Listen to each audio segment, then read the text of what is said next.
C'est ce que nous enverrons fin août, l'équipe économique du gouvernement Lula. Un budget bien meilleur, structurellement meilleur, sans cesser de prévoir les dépenses sociales, comme cela a été fait en 22, sans défaut de paiement au gouverneur, sans défaut de paiement sur les créances judiciaires dues par l'État. Le budget est en ordre. Monsieur le ministre, en fait, c'est votre équipe qui a réussi à atteindre l'objectif. Oui, mais le fait est que plusieurs indicateurs, la trajectoire de la dette en est un, c'est l'un d'eux, ou bien le taux d'intérêt est-il appliqué aujourd'hui? Sur les NTNB, près de 8 par an, indique que cet effort n'a pas été suffisant. Cela ressemble à ce joueur de football qui joue en respectant strictement le règlement. Je suis toutes les règles, mais mon équipe est en train de perdre.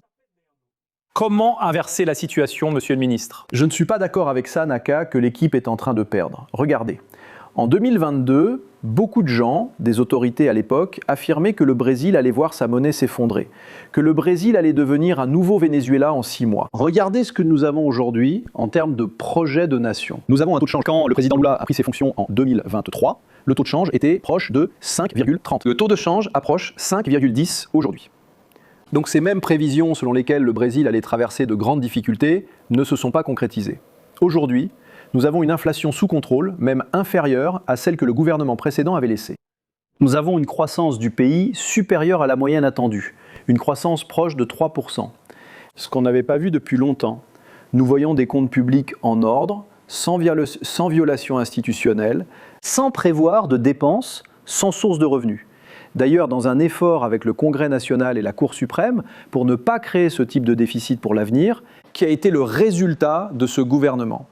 Plusieurs mesures de bonne gestion, établissant dans la législation des limites de dépenses, y compris les dépenses fiscales. Nous avons déjà supprimé plusieurs avantages inefficaces, comme l'allègement des charges sur la masse salariale ou le PERS, devenu obsolète. Ce travail qui a été fait jusqu'à présent montre que la situation de l'économie aujourd'hui est bonne, sans négliger les défis que nous avons et le défi des taux d'intérêt et de l'endettement public qui fait partie de l'évaluation. Vous voyez que les taux d'intérêt, le coût élevé de l'argent dans le pays, pour que les gens nous comprennent, c'est un problème pour tout le monde. Après avoir renégocié avec l'agrobusiness récemment, les familles sont endettées par carte de crédit et découvert.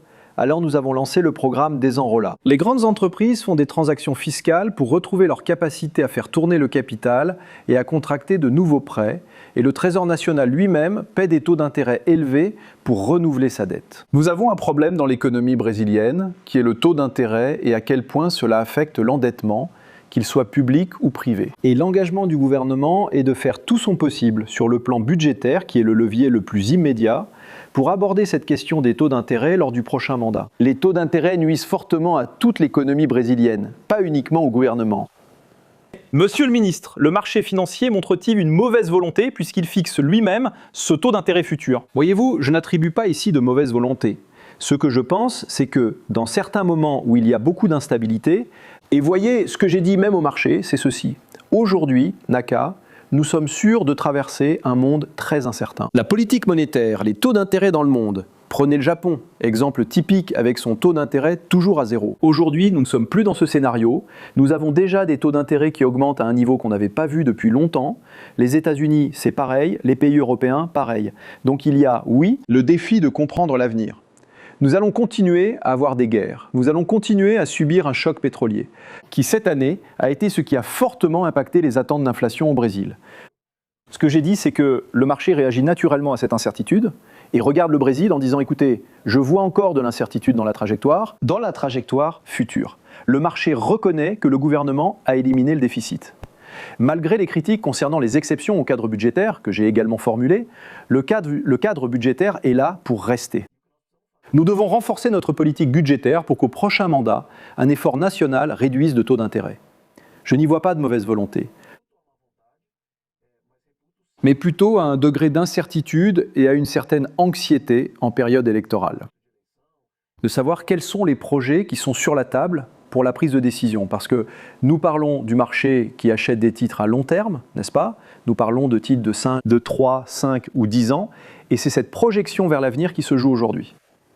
Monsieur le ministre, je voulais aussi parler d'un sujet sensible, qui est le déficit record des entreprises publiques. Rien que ce semestre, nous avons eu un record, un déficit, un trou de 7,8 milliards de reais dans les entreprises publiques, qui est principalement due à la mauvaise performance des Correios.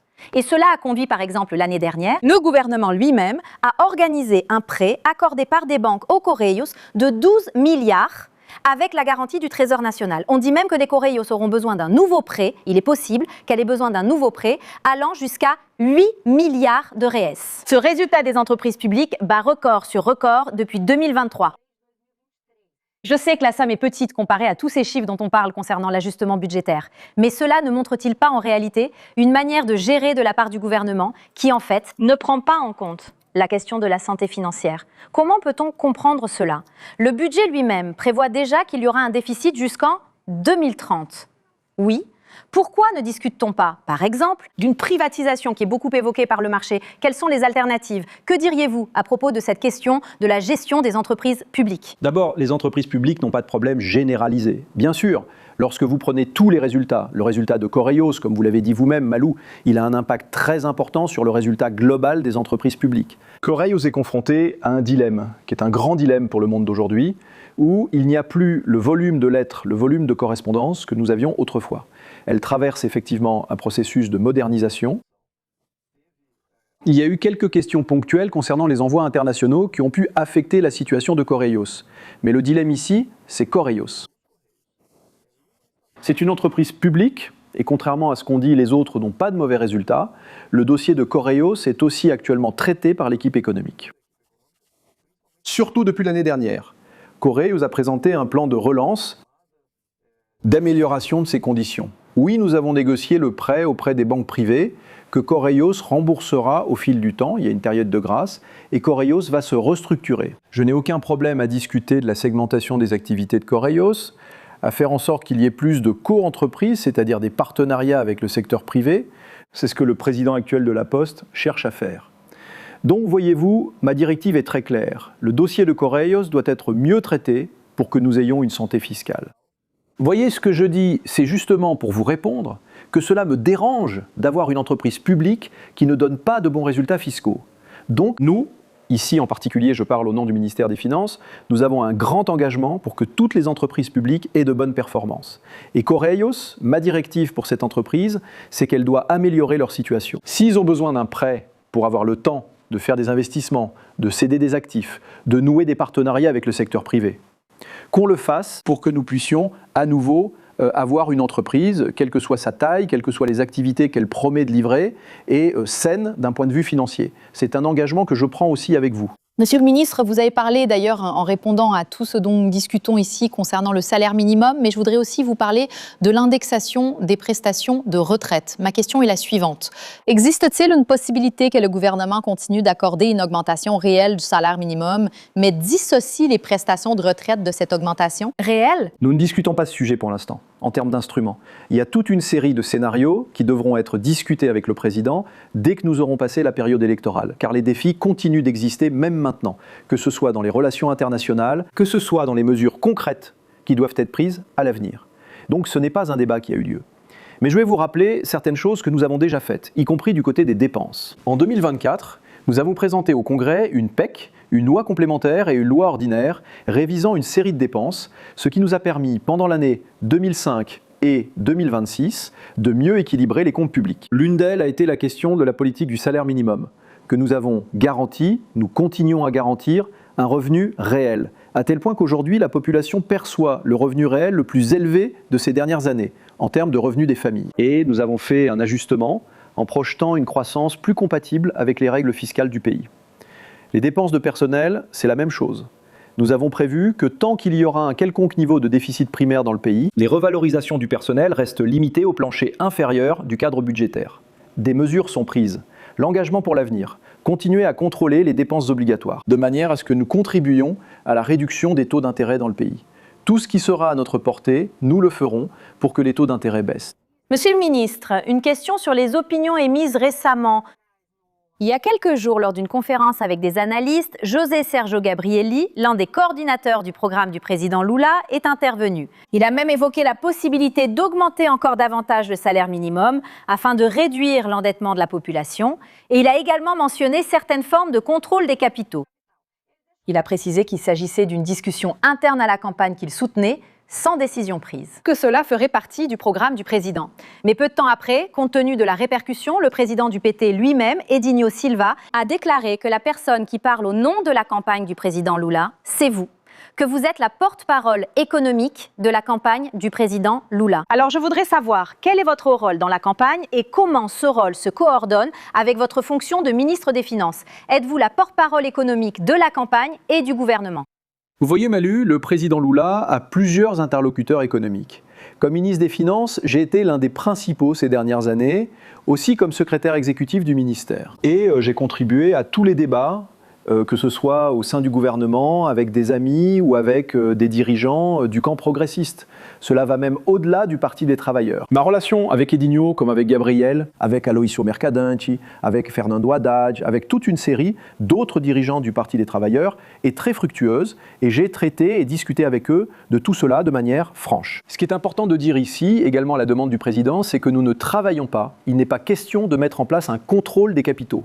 Nous ne discutons pas de cela. Ce n'est pas un sujet de discussion pour le programme du gouvernement ou même au sein du gouvernement. Nous avons passé ces 3 ans et demi sans en discuter. Cela reste écarté. Les discussions sur le salaire minimum, par exemple, ont été faites en toute transparence. Nous avons présenté au Congrès national, le président Lula a présenté au Congrès national, des règles qui ont été adaptées abordant cette augmentation des dépenses obligatoires et qui ont été votées par le Congrès. Certaines ne l'ont pas été, ce qui d'ailleurs finit par nous pénaliser dans cette démonstration de trajectoire future. Mais beaucoup ont été approuvés par le Congrès. Donc ce qui est important à dire à ce sujet, c'est que je reste très proche du président, selon ma façon d'être, en dialoguant avec tous ces acteurs, notamment avec le président du Parti des Travailleurs, Edinho Silva, un ami cher, et l'ex-ministre Fernando Haddad, qui a ses propres idées sur l'économie. C'est un privilège de pouvoir continuer à discuter d'économie avec Fernando Haddad et d'être toujours très proche du président Lula et de l'équipe actuelle du gouvernement. Et ici, je voudrais faire l'éloge du ministre Bruno Moretti. Partenaire de longue date ici, nous avons déjà collaboré avant même d'être ministres tous les deux. Nous étions secrétaires au gouvernement et avons agi ensemble pour faire face à une série de défis qui se sont présentés et ont été surmontés. Merci beaucoup.